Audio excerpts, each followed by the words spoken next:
So, heto na mga kabowlers, Jimmy Butler nagsalita na sa Golden State Warriors trade. At ang balita patungkol sa gusto pang makuha ng Houston Rockets, si Marcus Smart. Tara na pag-usapan natin yan dito sa Basketball Hot Shots. Una nga muna tayong dumako mga kabowlers sa balitang gusto nga ng Houston Rockets makuha si Marcus Smart. Well, dahil nga po mga kabowlers sa nakita na nga ngayon ng front office ng Rockets na talagang kulang talaga ang kanilang lineup ay kasalukuyan na nga itong gusto ng gumawa ng move ngayon. Isa nga sa talagang napagtanto ng Rockets ay literal na kulang sila ng point guard. Yes mga kabowlers, wala nga po talagang legit na point guard ang Houston Rockets at hindi rin masyadong click ang paglagay nila kay Amen Thompson sa point guard na posisyon dahil mahina nga ito mga kabowlers gumawa ng play para sa Rockets. Kaya sa kalalabas pa lang na balita, nagbigay nga ang Rockets ng interes sa Lakers para kay Marcus Smart. Ayon sa balita, gusto nga ng Rockets makuha itong si Marcus Smart sa Los Angeles Lakers. Marahil isa sa rason nito, yan ay ang pagiging fast first ni Marcus Smart na sinasabayan pa ito ng matinding hustle sa court, lalong-lalo na sa depensa.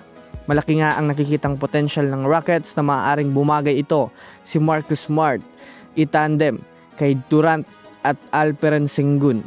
Ngunit magdedepende pa rin sa Lakers kung papayagan nila itong i-trade sa Rockets dahil kasalukuyang malaki din nga ang naiaambag nito sa Lakers. Abangan natin ito mga kabowlers.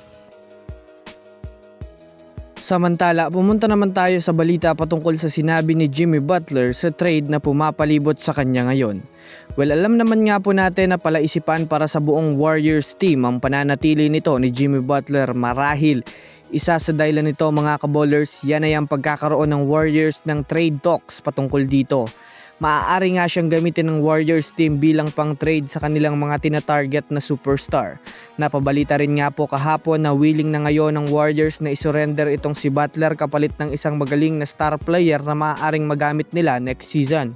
Kaya naman sa dami nga po ng trade rumors na pumapalibot kay Butler, ngayon ay kasalukuyang nagbigay na nga siya ng pahayag sa rumors. Ayon sa kanya, kung may team nga daw siya na gustong puntahan, yan lamang ay ang team ng Warriors. Sinabi nga nito na 100% committed nga daw siya sa team ng Warriors. Pero syempre kahit man nga po gusto niyang manatili sa Warriors ay masasabi natin na NBA is a business.